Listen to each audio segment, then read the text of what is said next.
Hayao Miyazaki is one of the most beloved storytellers of our time. As the creative force behind Studio Ghibli, he brought us unforgettable films like Spirited Away and My Neighbor Totoro, which continue to inspire generations.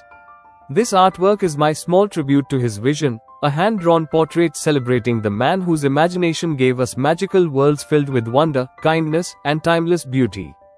If you enjoy this artwork, please like, share, and subscribe for more sketches of inspiring personalities. 宮崎駿は、世界で最も愛されている物語作家の一人です。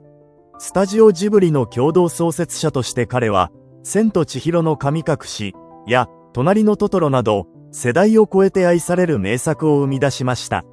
この絵は彼の想像力と魔法のような世界への小さな敬意として描いたものです。楽しんでいただけたら、ぜひいいねとチャンネル登録をお願いします。